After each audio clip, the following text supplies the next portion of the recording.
So it's my privilege to introduce a good colleague of mine, Dr. Jennifer Sullivan from Augusta University. Jennifer got her PhD at in New York.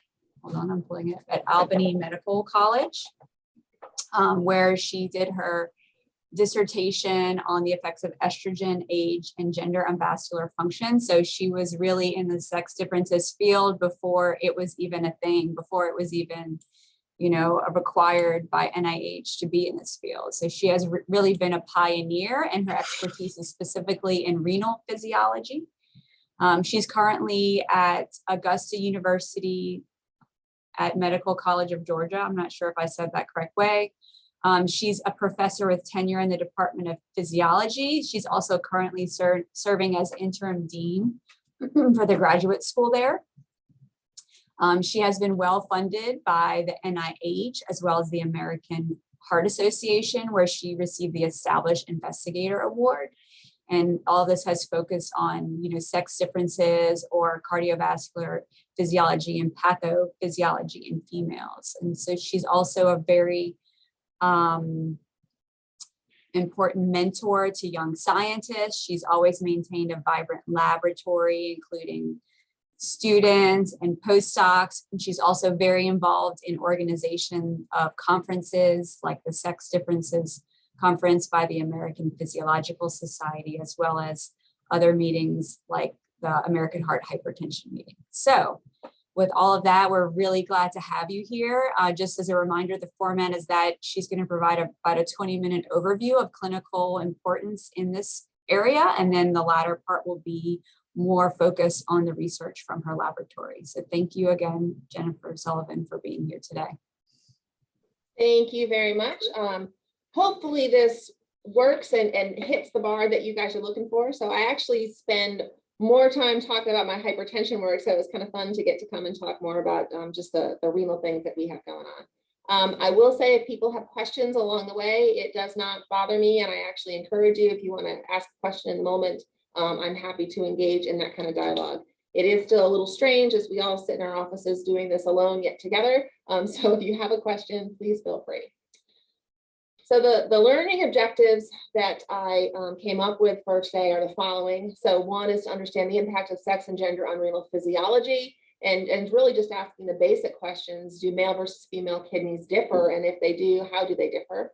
Understand the impact of sex and gender on kidney disease. I picked two different diseases to be typified by that. So I picked chronic kidney disease and acute kidney injury.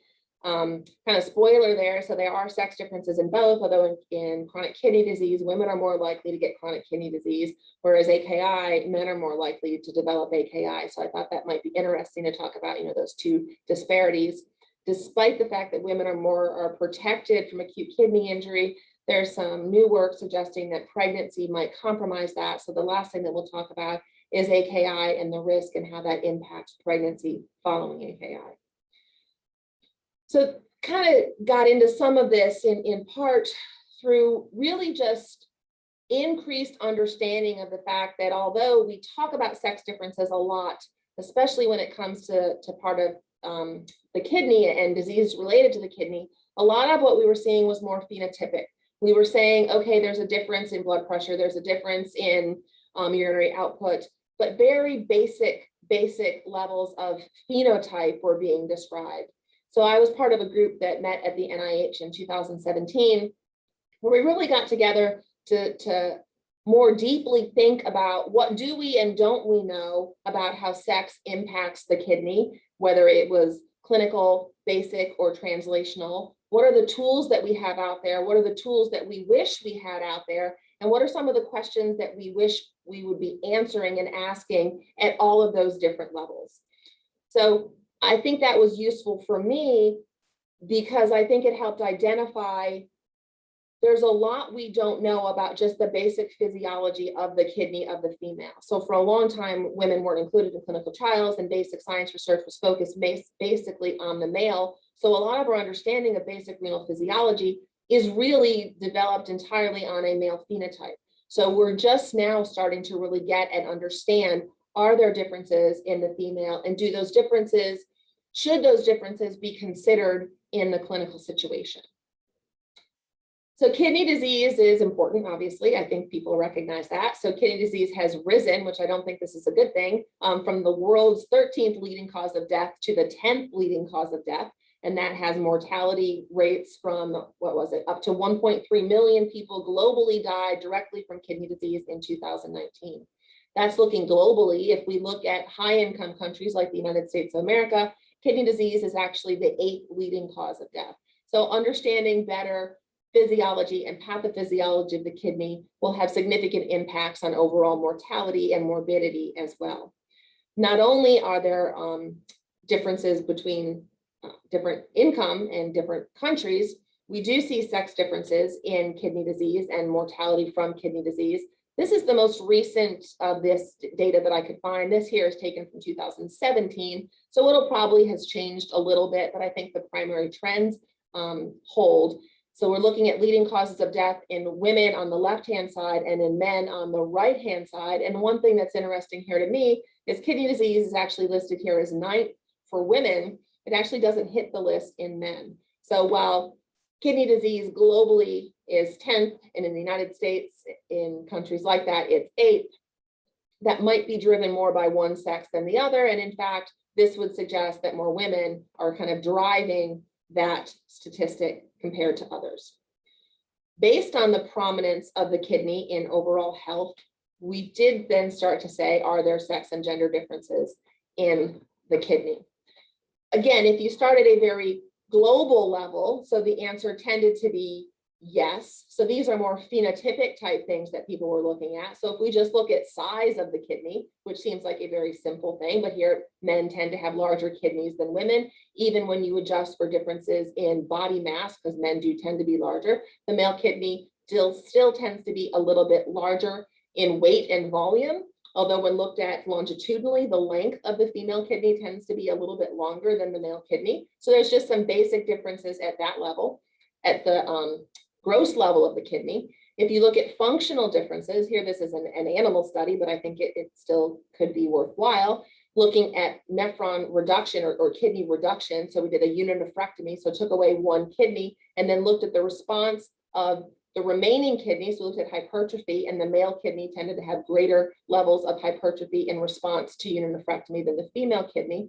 And that was associated with changes and differences between the sexes in the overall physiological response, energy, and urinary output. So the male tended to have to work harder to compensate for the loss of the kidney than the female did. These were interesting, but again, they're more phenotypic. Recent work has actually taken that a little bit deeper. So this is a study that was published in 2017. This is coming out of Alicia McDonough's lab, and I apologize, I can't make this look any prettier than it does here. This is their graphical abstract from the Jason paper, where they were looking at renal transporters and electrolyte homeostasis in male versus female rats. Again, this is an animal study. But when they did this, they looked at a number of different transporters. So the transporters they looked at are shown down here, and they looked at both the cortex and the medulla. As I think you can appreciate, the male rat is the dark black bar, the female rat is the gray bar. There are a multitude of sex differences in transporter expression, both within the cortex and in the medulla. In some cases, expression is higher in the male. In other cases, expression is higher in the female. Since the presence of renal transporters is going to be important in determining overall electrolyte balance, they then measured urinary volume, urinary potassium and sodium excretion, as well as plasma potassium, plasma sodium, and plasma osmolality.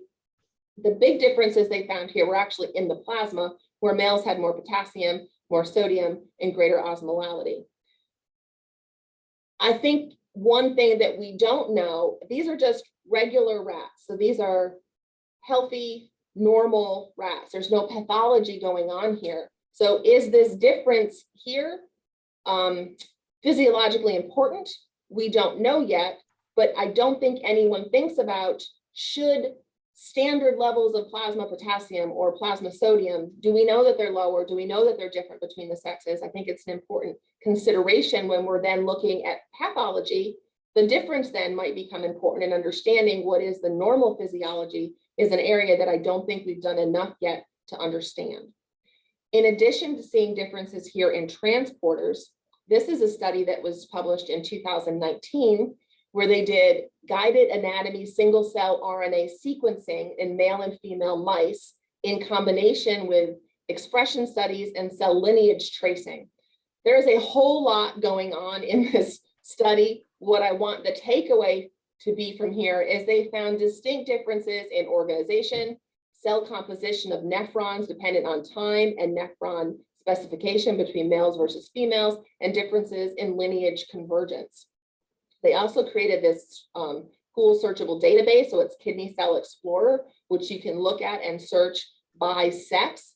So this just kind of underscores to me that the differences that we're seeing when we observe these phenotypic differences and we're describing what we know about renal physiology in the male and the female, when there are differences between the sexes in the transporters, there are differences in the mRNA, there are differences in how the developmental process can be between the sexes, I think those are important considerations when we then move to transition to think about disease. If the basic physiology is different and we have defined disease status based on the male, we're potentially losing a lot and don't know enough about the disease then in the female.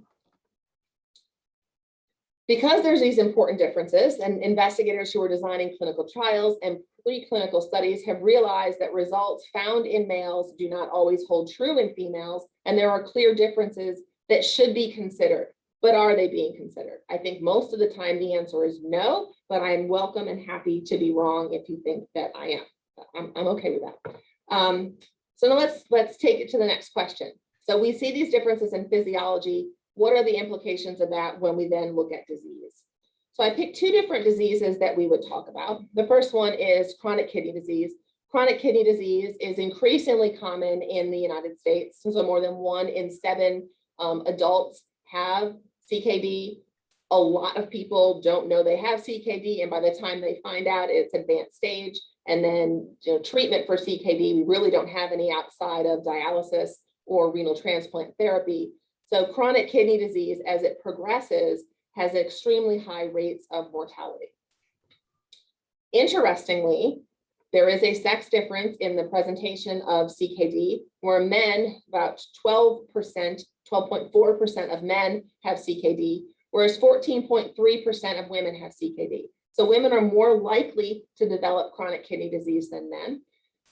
Probably following directly from that, this slide was in here. So this is also looking at global numbers of CKD in 2016, again in men. So we have 335.7 million men versus 417 million women. And it really doesn't matter what stage you're looking at. So this is just the different progression of CKD. In all cases, women tended to have greater levels and expression of CKD when compared to their male counterparts. Therefore, it's not surprising that women have higher hospitalization rates than men of the same age. That's shown here, the incidence rate and the hospitalization, as well as more likely to be readmitted to the hospital following discharge due to complications associated with their CKD status. Despite these differences, despite women having higher levels of CKD and women being more likely to be admitted to the hospital with CKD, sex differences also are present in end-stage renal disease and death rates from CKD, but in this case, men are more likely to progress to end-stage renal disease, and men are more likely to die from chronic kidney disease when compared to women. So although women have a greater prevalence of CKD, men are 1.5 times more likely to develop end-stage renal disease. What does that mean? Why is that happening? And it's not just end-stage renal disease. And I hate figures like this, so I apologize for showing it, but this is a meta-analysis that looked at the relationship between sex and cardiovascular mortality in patients with chronic kidney disease. And then I think it was, 48 different studies. They found that men were more likely to die of cardiovascular disease with CKD than women. It's a small difference, and it was borderline significance, but I think it gives us, again, something to think about.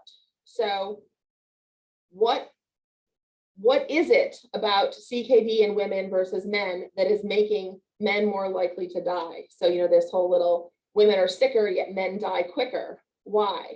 So this is thoughts on this that I took from this recent the 2019 paper here.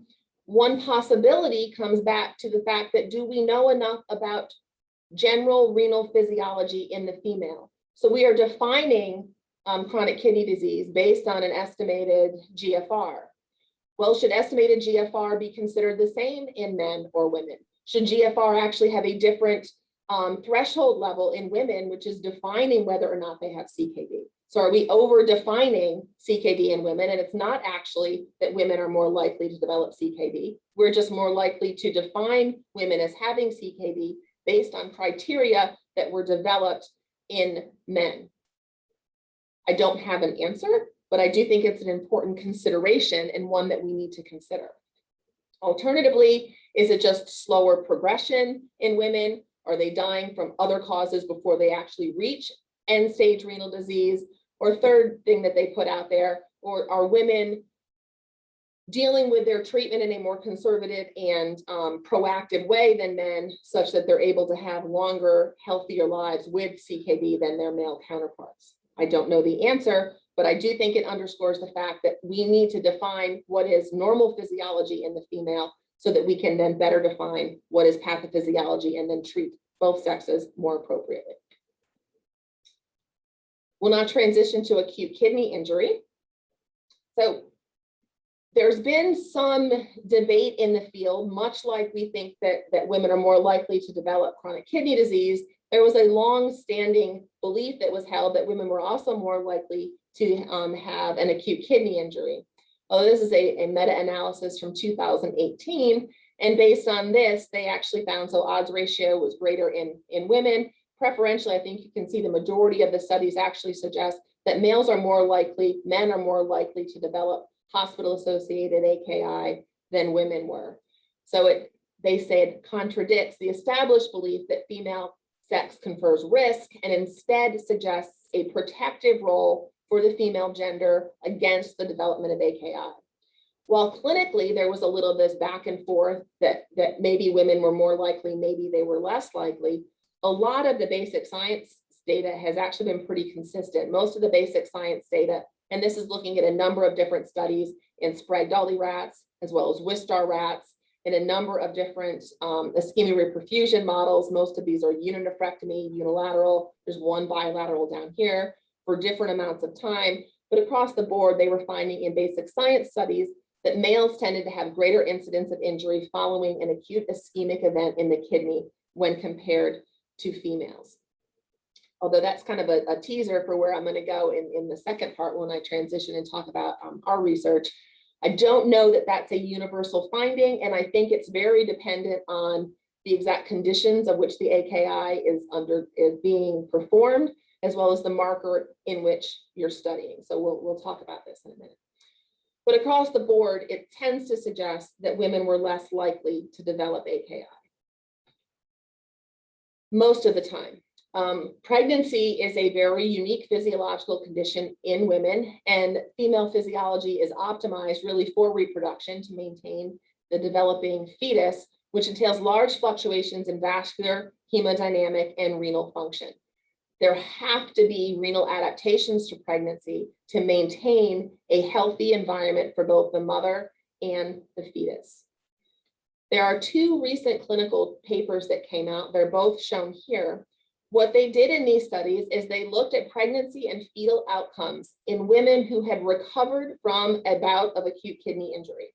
So clinical recovery was defined by return of serum creatinine to what they were in normal, healthy individuals. Most of these women were at least 4 years out from their ischemic event before they became pregnant. So despite the fact that by every clinical measure we would use, we would have said these were normal, healthy women, they had significantly greater increases of developing preeclampsia by having delivery by cesarean section, by having preterm babies, having babies that were small for gestational age, increases in admissions to the NICU for the babies, and overall changes in the baby's overall developmental outcome at delivery. The implications for this I think are huge. So like I just mentioned, there are huge renal adaptations that are required for a healthy pregnancy. We've known that preeclampsia is a huge problem. I mean, preeclampsia is the leading cause for maternal and fetal morbidity and mortality. But I don't think we've ever thought of preeclampsia as a kidney disease. So what is it about an acute kidney injury event that is programming these negative maternal and fetal outcomes in a group that is supposed to be protected? So it's like a one hit, two hit kind of a scenario. So the first hit was the AKI. The second challenge that the kidney is seeing is this adaptation of pregnancy, and it's not able to respond appropriately. So I think it becomes important to understand more about people's background health. I mean, I don't know about you, but when I go to the physician, no one ever asks me about, do I have children necessarily? Was I preeclamptic? Did I have gestational hypertension? I think things like that we typically don't think about asking every day. Was I preterm? Those types of questions and the impact that those things can have, I think in relation to all physiology is important. But in addition, I think it's uniquely important potentially here with the kidney. I will, just give a shout out to Dr. Gillis. Ellen is the person, she's kind of following up on all of that work. With her help, we developed an animal model that could look at these same things. So we developed an animal model. We took female Sprague Dawley rats, gave them a 30-minute, or I think it was 45-minute bilateral ischemia, allowed them recovery for 30 days prior to mating.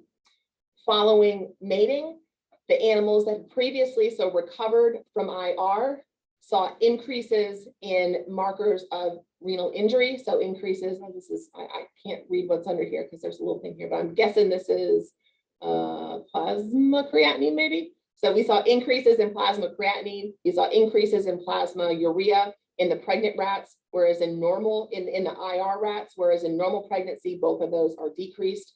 We saw we saw decreases in urine creatinine. We did not see increases in creatinine clearance, which are typically associated with a normal healthy pregnancy. We saw increases in protein excretion, which you don't see in a normal healthy pregnancy, increases in albumin excretion, and we failed to have the increase in plasma volume that characterizes a normal healthy pregnancy. Associated with that, we saw decreases in litter size, increases in fetal demise, decreases in pup weight, decreases in pup length. So we have a model now that we've developed that we can now use to study what are the mechanisms by which AKI predisposes negative maternal and fetal outcomes in pregnancy.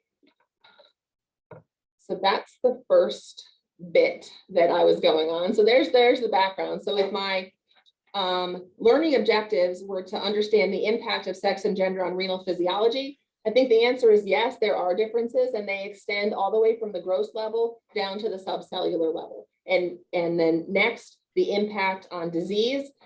There's significant impacts. I think the first challenge that we need to accept really as a field is, do we have a good enough grasp and understanding of normal renal physiology in female such that we are defining and using appropriate biomarkers and appropriate threshold cutoffs to understand what is the definition of disease in women, and are we then treating them and managing them appropriately?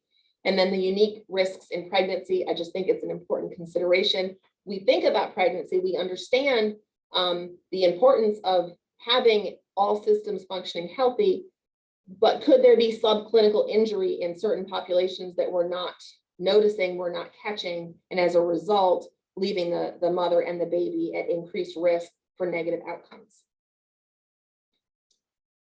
So now we're going to transition into the more science part. So this is data that's been generated in our laboratory. I've been interested in ischemia reperfusion as an experimental model of acute kidney injury, probably for about 10 years. So Ryan Chrislip was a graduate student in the lab with us.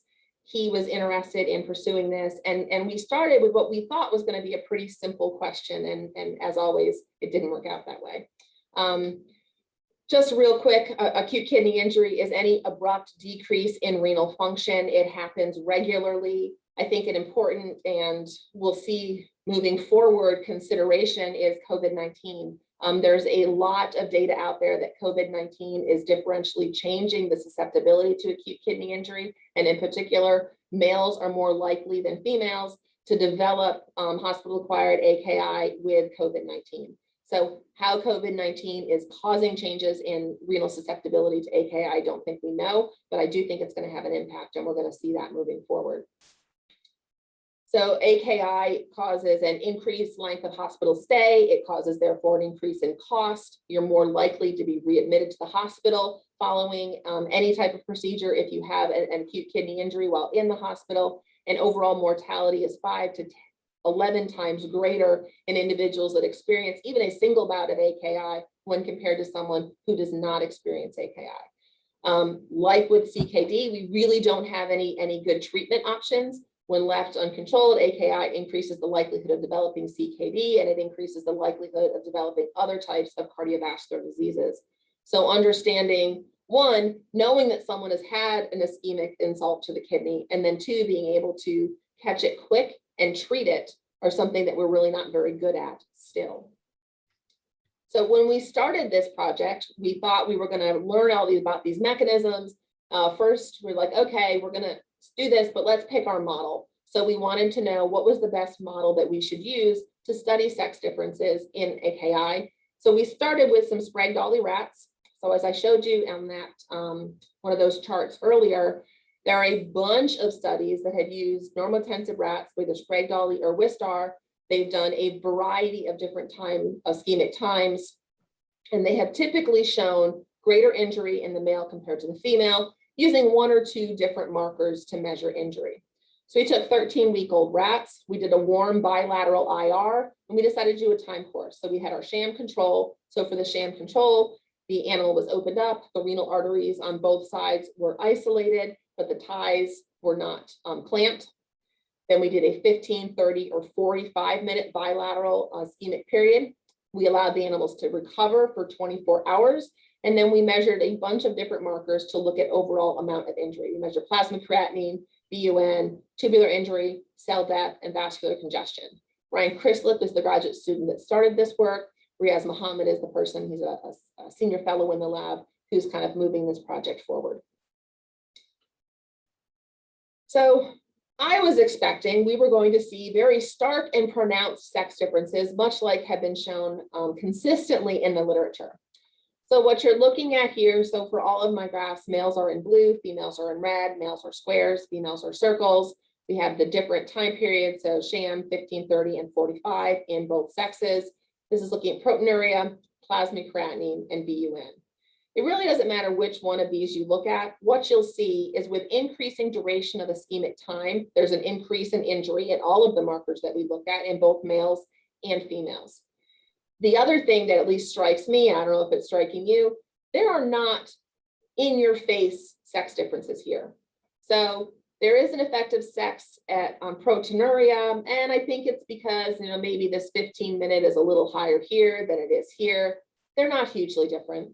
Same thing for creatinine. Maybe at 30 minutes, the male has a higher level of creatinine than the female. By 45 minutes, they're the same. By 15 minutes, there's not much injury. Same here for BUN. The 30 minutes seems to be the most pronounced time point where we see a difference, but it seems subtle, at least to me. We also looked at tubular damage. So we looked and calculated the percent of tubular casts as well as overall level of tubular damage. We see the same thing. It increases with ischemic duration in both sexes, both males and females.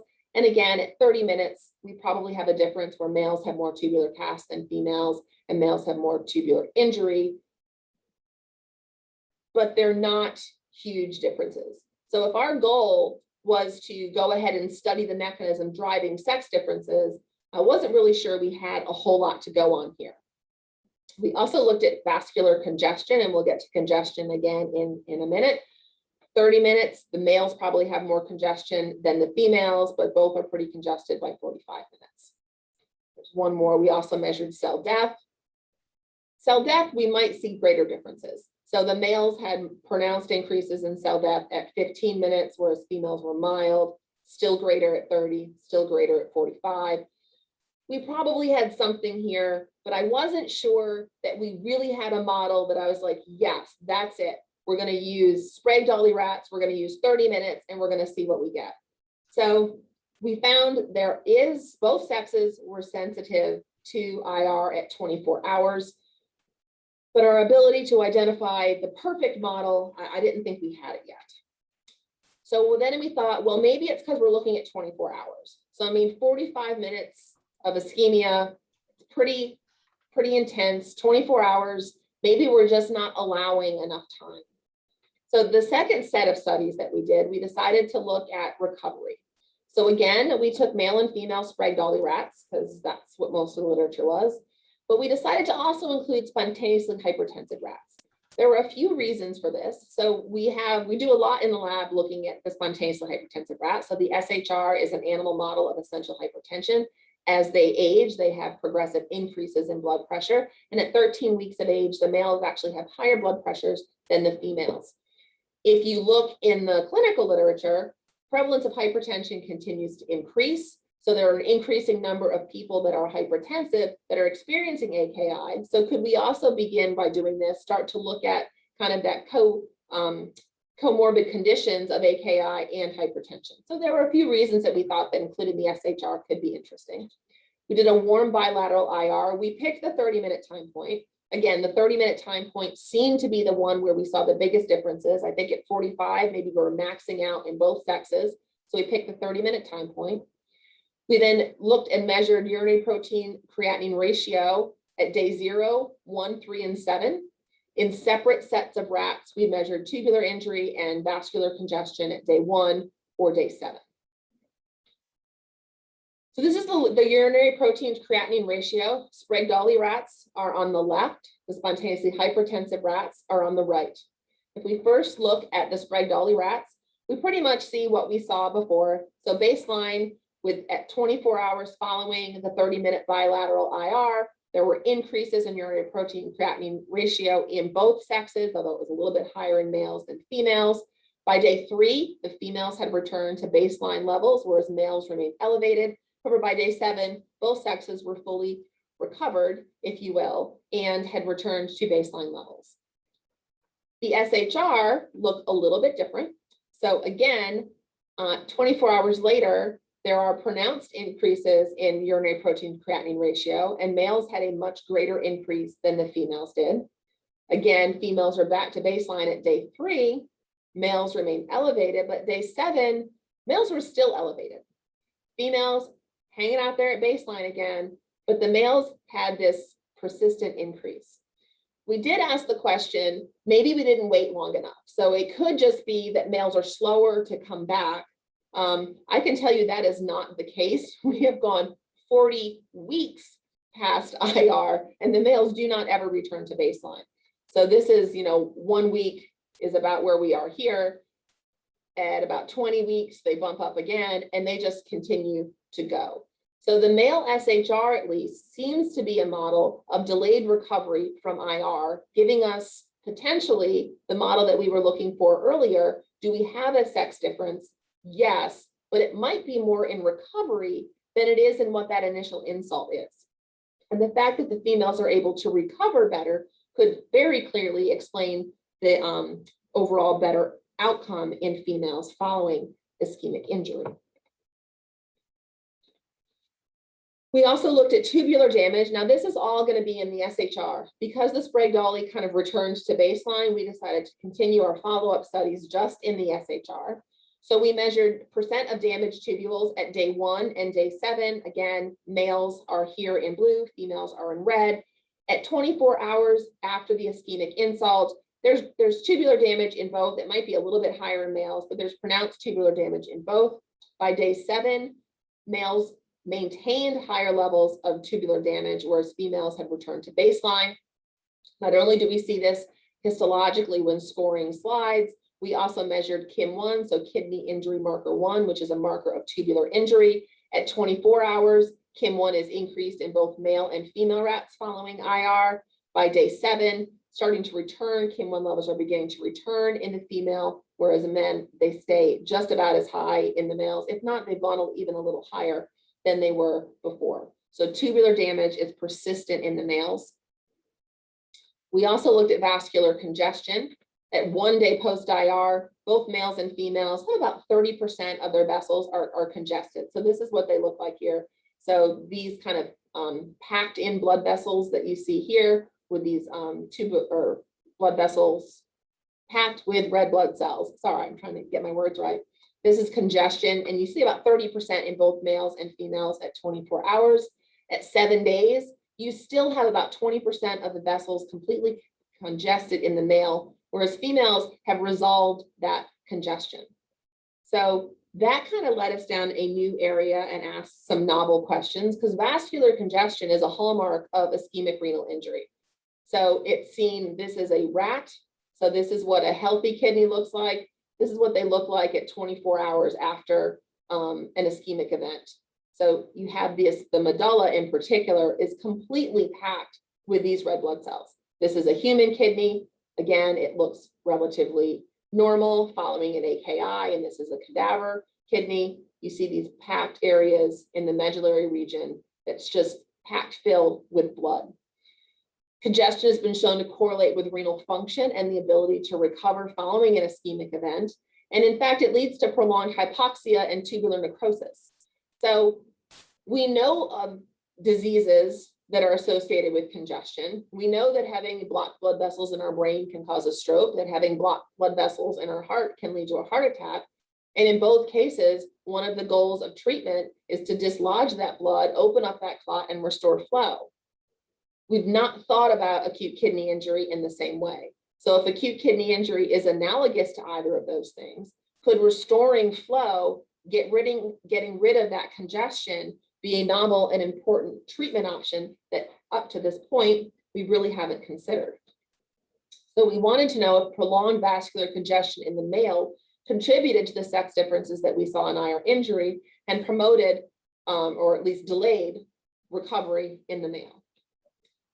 In order to do this, we again took male and female SHR, so 13 weeks of age. Prior to doing a 30-minute warm bilateral IR, they were pre-treated by 5 minutes before the IR with heparin. So heparin should prevent the clotting of the blood. We then looked at congestion, urinary protein creatinine ratio, plasma creatinine, and tubular injury at that 7 days. So 7 days later, our females, again, they had already returned and recovered function, whereas the males had delayed recovery. This is what you're looking at here. And again, now this time I've got the males on the left and the females on the right.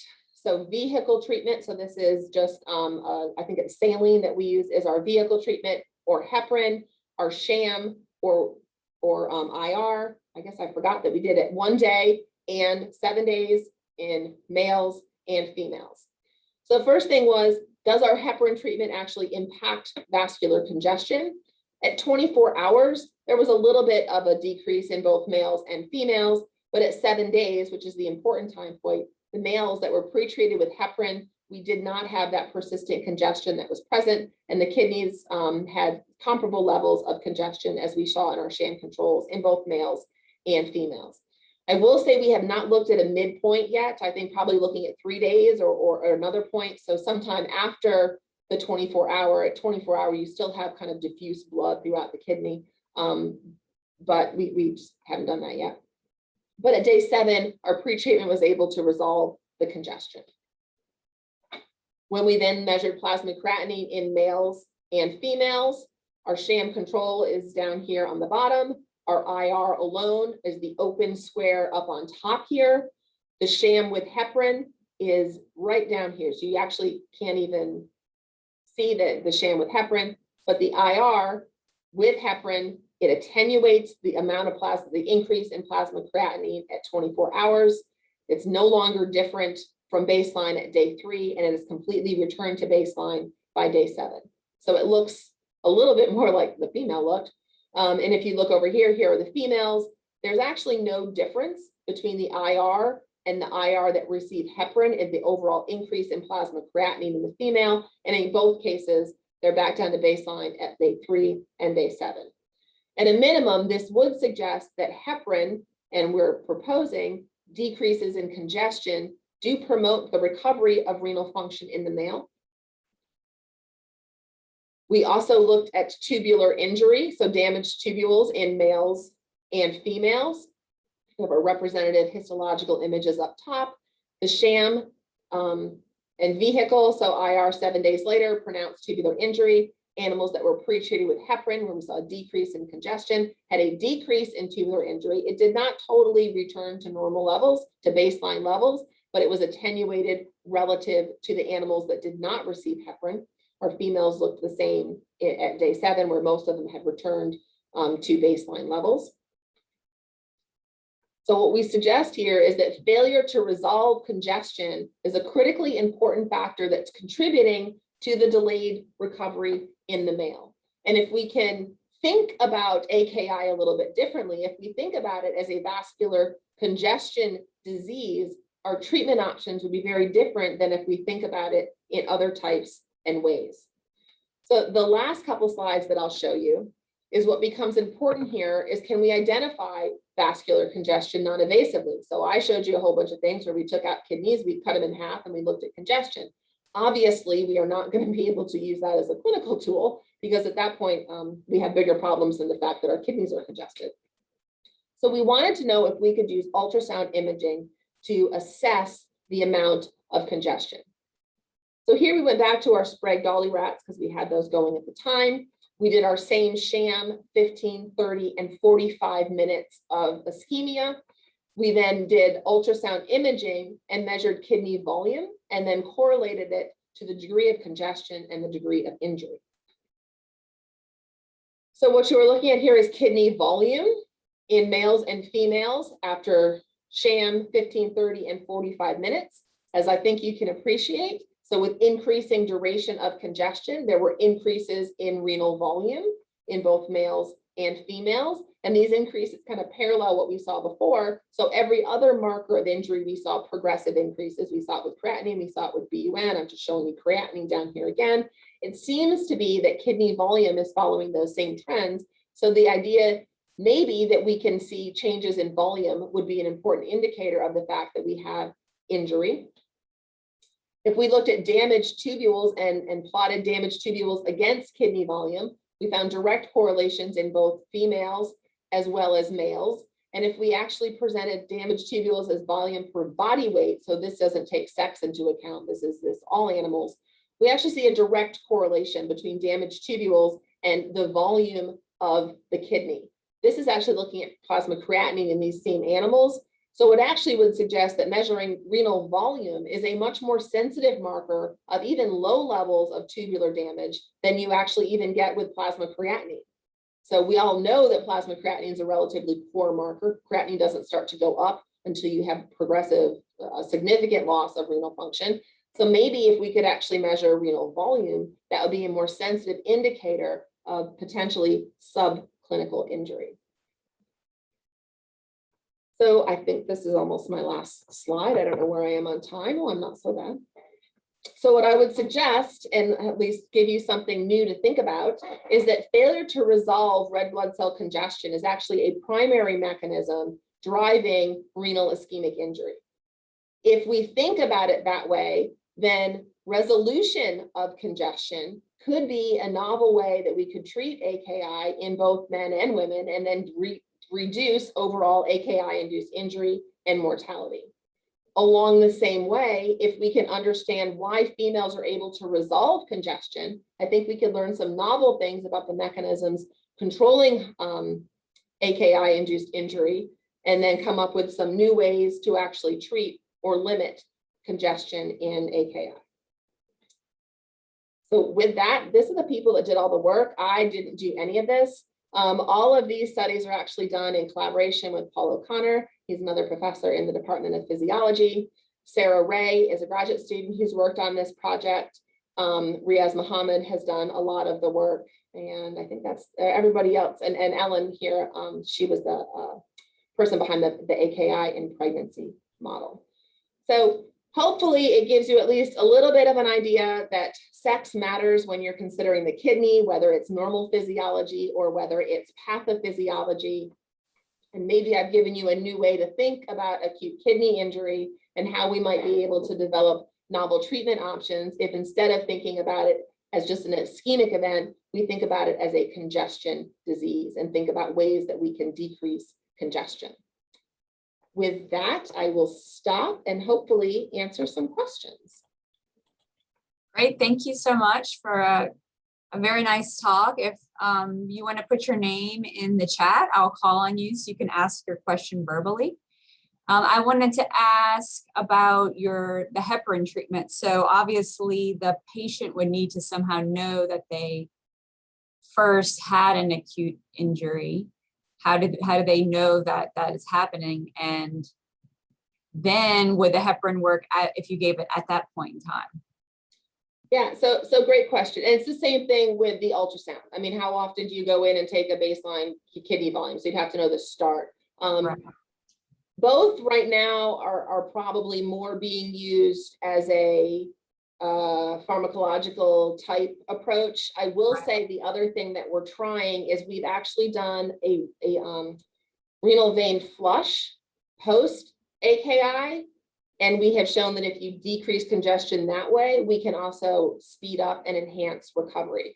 So we did the heparin. No, I don't think that's something you would do. I mean, most of these patients that were in the hospital having a hospital-acquired AKI, you wouldn't want to put them on heparin anyway, because a lot of them have just had surgery and there are other types of things. So I think bleeding may or may not be a concern.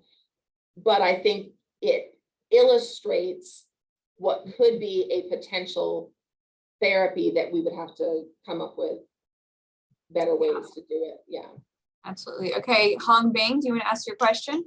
Yeah, actually, I have several related questions. So first of all, I'm wondering the sexy difference in a kidney physiology are conserved among the mouse, rat, and the human.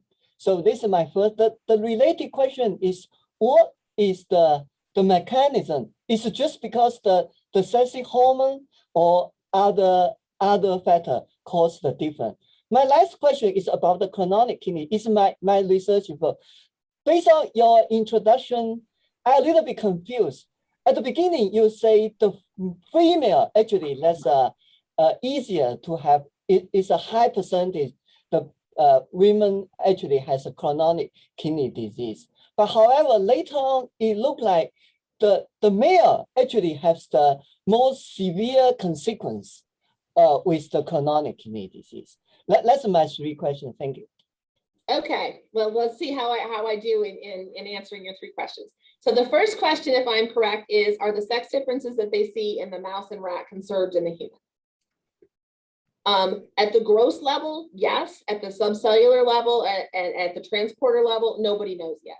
No one has actually, to my knowledge, done a thorough investigation in the human kidney of differences in transporter expression or an RNA in the individual cells of the kidney. So I don't have a great answer for you there. My guess would be at least some of them are, but I don't know the direct answer. The next is, what's the mechanism responsible for the sex differences that we see? And is it all just because of hormones? Again, unfortunately, it hasn't been done yet. I would be surprised if some of it isn't, but I would also be surprised if it's only hormones. I think based on some of the cell lineage things that were done in the mouse study, it would actually suggest that there are going to be just innate differences between the male versus the female that would be present independent of hormones. But until the studies are actually done to directly address that, I don't think I can answer it better than that. Your third was with the CKD. So absolutely, you are correct. More women are diagnosed with chronic kidney disease than men are diagnosed with chronic kidney disease, but the men are more likely to die and become sick. So I think that kind of, again, comes back to some of those general questions. Is our definition of CKD, should our definition of CKD be the same between men and women? So if we're using estimated GFR and changes in estimated GFR that had been developed based on studies in men, maybe that's an inappropriate way to define CKD in women. So maybe we're over diagnosing women because that threshold isn't the threshold that it would have to be in women. So, I mean, we see the same thing in hypertension. So there's actually studies out there that suggest decreases in blood pressure of the same magnitude have greater benefit in one sex versus the other. But we don't think about that when we're doing other things. We just say, oh, blood pressure below 140/80 or 130/90 or whatever you want it to be, that's where you need to be. Should there be sex-specific, gender-specific thresholds that we need to consider? I think potentially with CKD, maybe. Thank you. Okay, we have quite a lot of people that have questions, so try to keep your questions short if you can. Alex is next. My question got answered. Thank you. Okay, good. Dr. Majid? You're muted. Dr. Majid, you're muted.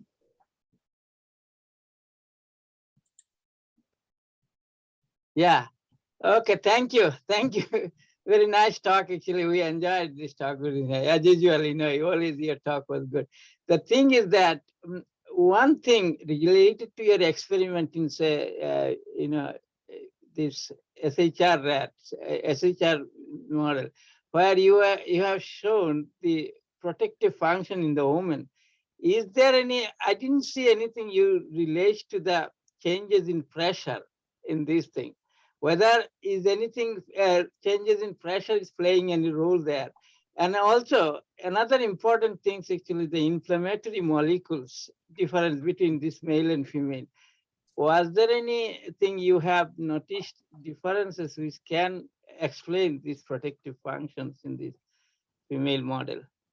Sure. So you're talking, I think, and again, we'll see if I followed you. So the AKI and the SHR. So your first exactly. was, could there be differences in blood pressure? So at the age that we're doing the injury, blood pressure is higher in the male than the female. The AKI itself does not change blood pressure. So studies that we're doing right now are to actually treat, I got fruit flies in my office, to treat males and females with hydrochlorothiazide and reserpine to see, is it something unique to SHR? Is it the SHR kidney? Or is it because of the hypertension? So hopefully I'll be able to answer that soon. The next question you asked was inflammation.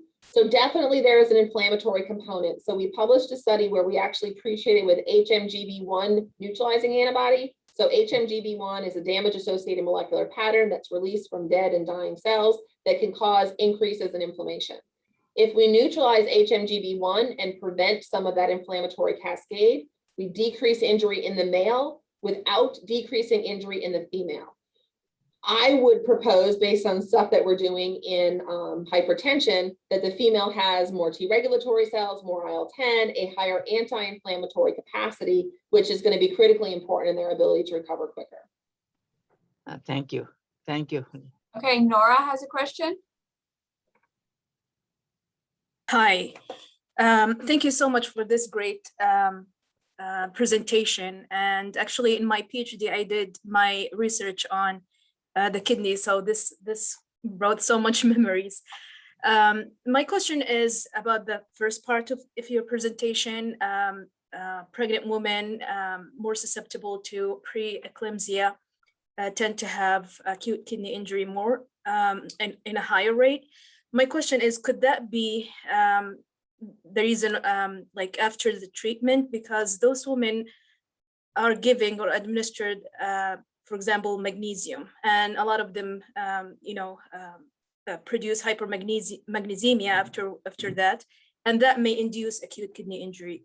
So I'm curious about the exclusion and inclusion criteria, how you, differentiate the reason or the background of these, patients that had acute kidney injury during their pregnancy. And my second question about heparin treatment,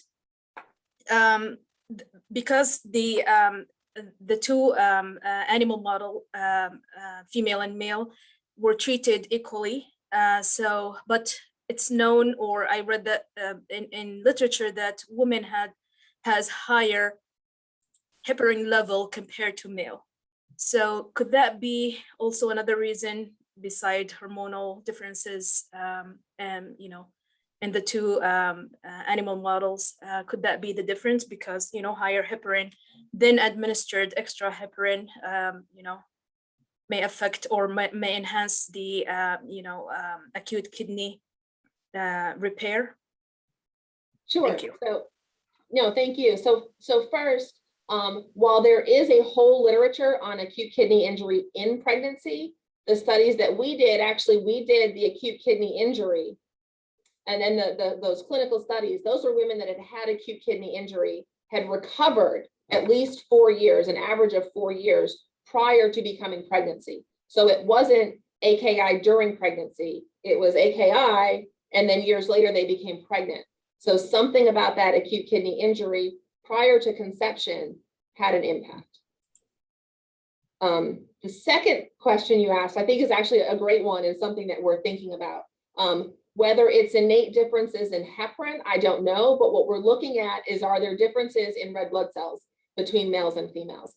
So is it differences in stickiness? Are there differences in the innate rheological properties of blood cells between males and females, that the red blood cells of the females don't stick together as well, or are somehow able to dislodge and decongest in a more efficient fashion than red blood cells from males? That's what we're looking at into that study right now. Okay, Dr. Ogola, you have a question? Yes, thank you, Dr. Sullivan, for again reminding us the importance of studying sex differences. My question is, the vascular congestion that you saw in the kidney, was it due to the collagen deposition, or was this due to stiffness of the renal artery, if you assessed that? Yeah, so what it actually is they become congested while they're the vessels are tied off. So we stop flow. In that 45 minutes, the blood vessels kind of pack together. When you take off the clamps, only a certain portion of the blood vessels reperfuse. So it's not necessarily a stiffness thing, it is a function of the fact that there's been no flow. Does that sort of help? And just to maybe clarify one thing, now due to that congestion and histology images that you show, that may also suggest there could be remodeling of the vessels in that section. Did you see anything like collagen perhaps being deposited, and maybe to kind of, hone in on the target that could be looked at in the future? Yeah, we've looked at fibrinogen more than we've looked at collagen. So I don't know how much collagen would change in 30 minutes. Maybe it would, and maybe it's something that we should look at, but we've looked at more at fibrinogen. And then going on, we've looked at rarefaction. So I mean, the fact that the vessels that can't reperfuse, you actually with time see fallout of those vessels. So what we're trying to do now is actually look at this non-invasively. So we got the laser X, so it's an acoustic imaging to use in conjunction with the ultrasound, that actually we can measure hemoglobin. And then we can look at actual perfusion, where the blood is in the kidney over time. So I think we'll be able to get at a little bit of that, maybe. Thank you. Sure. Okay, Dr. Navar. Hi, Jen. Thanks a lot. Might be old hat, but have you looked at the activation of the intrarenal angiotensin system at all in the two different sexes? We have looked at them in baseline. We have not looked at it following acute kidney injury. What parameters? So we did a bunch of work, probably a number of years ago now, where in male and female SHR kidneys, we've measured AT1, AT2, ANG2, ANG1 through 7, ACE1, ACE2, activity and expression. Yeah. So you just want to point out, so using your urinary angiotensinogen as a measure of the intrarenal activation of renal angiotensin system, we were very surprised to see a big difference in the activation, and our studies go along with what you're talking about, that contrary to what a lot of people say, the kidneys in the females are really more protected, so that the urinary angiotensinogen levels went way up in the males, like we measured before, but they still said the same pattern, but much suppressed. Very much. Even though they got almost the same degree of hypertension, the urinary angiotensins were much lower. So I've got urine. It's something we can measure. Yeah. Okay, Dr. Mave Jarvis. So first, thanks for this very important presentation. So I have a dual question.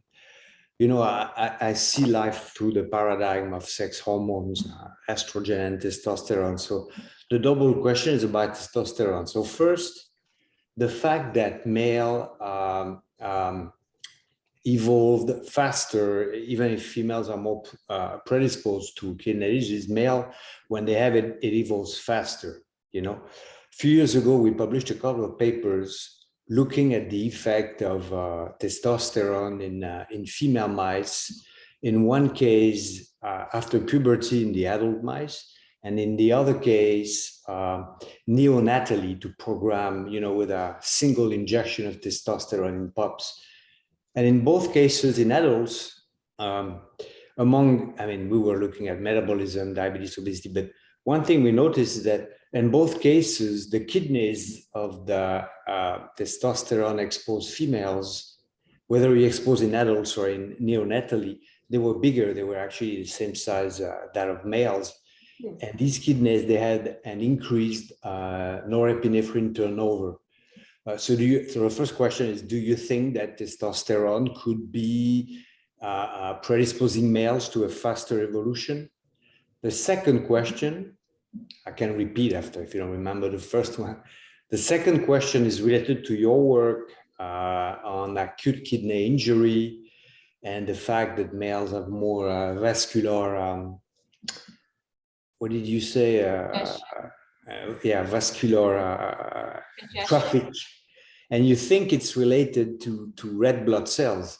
Here again, testosterone, we know that testosterone, androgen, increase erythropoietin with direct action on the kidney.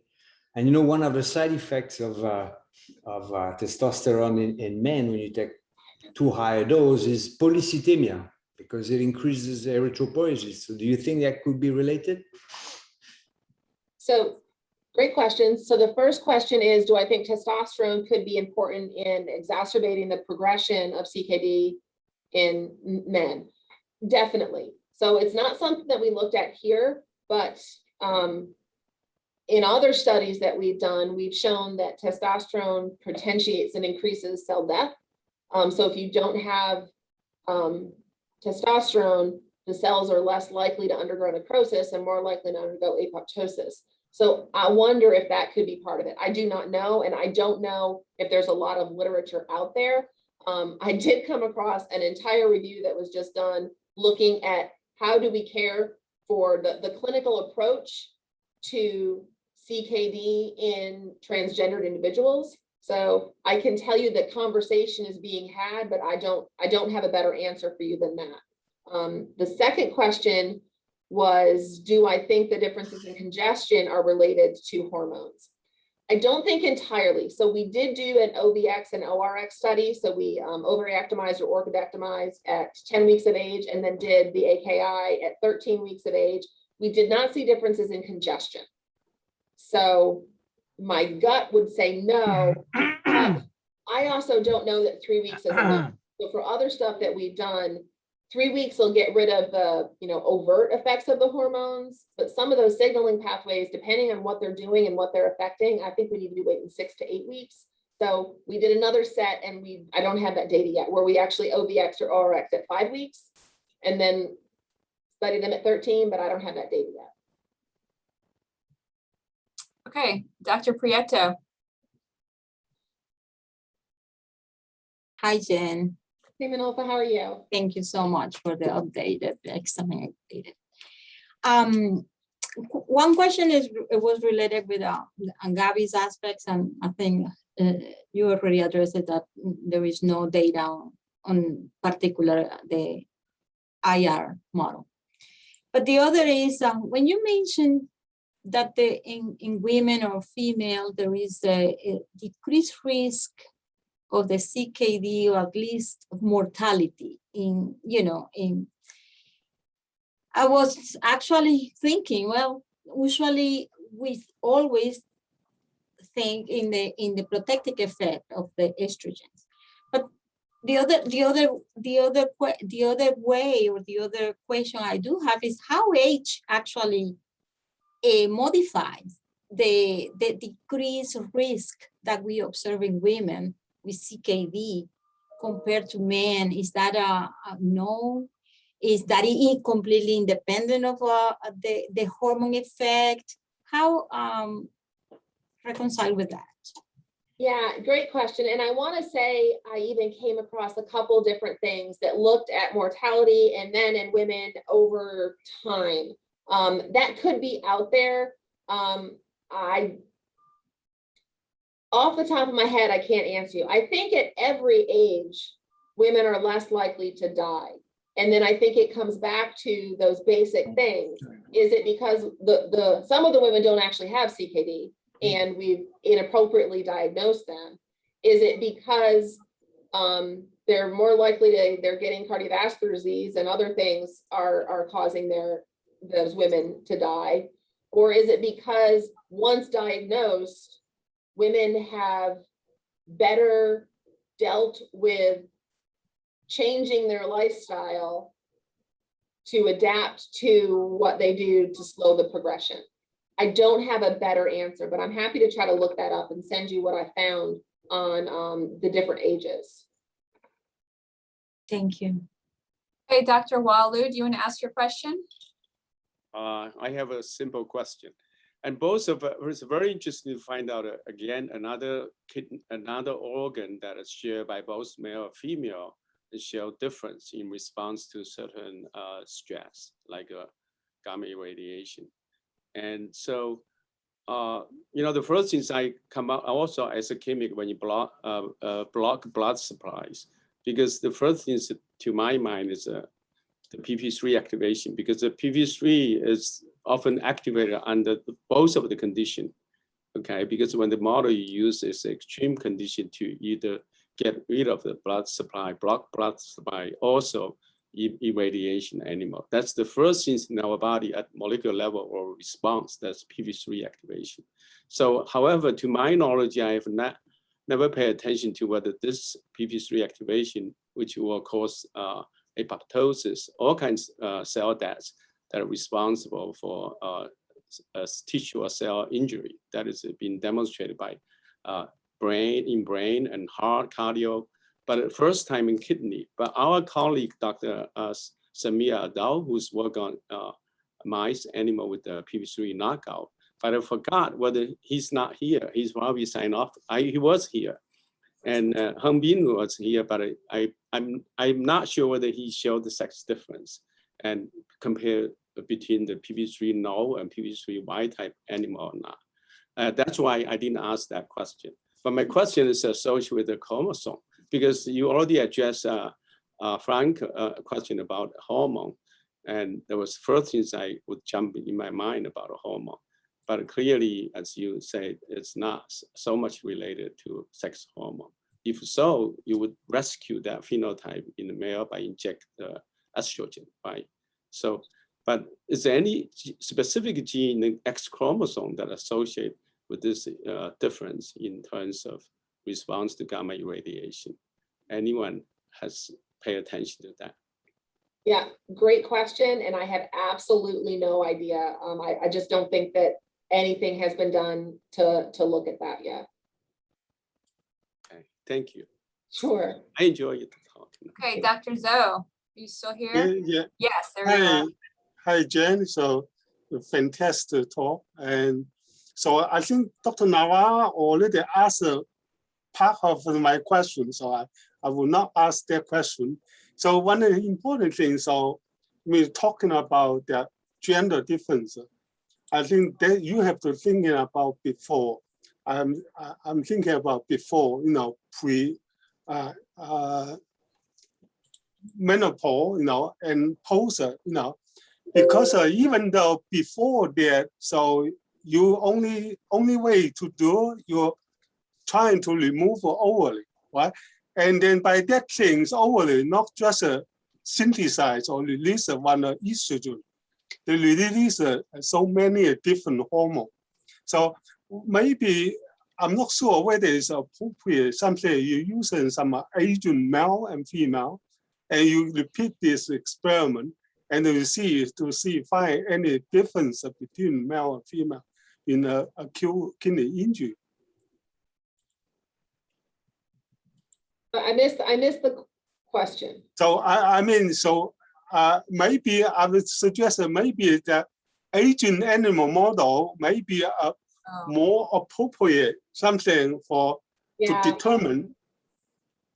No, absolutely. So aging, absolutely. So we are using young animals. We are not using an aging population. You talked about menopause, is it hormones? So yes, we did surgical ovariectomy, which would be a depletion of female sex hormones, which does not recapitulate what is the menopause status because it's not on aging. We have in the pregnancy project, we have gone out 6 or 7 months in some of those, which still is not aging. Those studies just become so expensive. I know they're important. We just haven't done them yet. Yeah, I see. Thank you. All right, we have one more from Dr. Nicole. Are you still on? Yes, nice talk. And my question is, the differences are definite in your model. The differences are clearer in hypertension. And my question is, are there stark differences in renal blood flow between the males and females, especially after the maneuver, after the experimental design? And this all could be rather than stickiness of the red blood cells. Is it a problem with the vessels themselves in response to the injury that happens between men and between males and females? Yeah, so is it all just hemodynamic? There's no differences in baseline blood flow. I want to say that we did a study and we measured restoration of flow using the ultrasound in the renal artery a couple of years ago, and I can't remember what we found. Excellent question. I gotta go back and look at that. Because it's easy enough for us to do because we've got the ultrasound machine there. So yeah, we can do it. Thank you. Awesome. Well, thanks everyone for your great questions and for your attendance. And thank you to our speaker, Dr. Sullivan, and hope to get to see you in person sometime soon. It would be my pleasure. Thank you so much. I appreciate all the questions. Thank you. Thank you. Bye. Thank you very much. Yeah. Thank you, Jennifer. It was wonderful. See you, Jen. Wonderful seminar. Bye, Gabby. We'll let you know how the food was. Please do. Thank you, Jennifer. Thanks, Manolfo. Great to see you. Great. See you soon. I hope so. Frank is going to take us all out to dinner.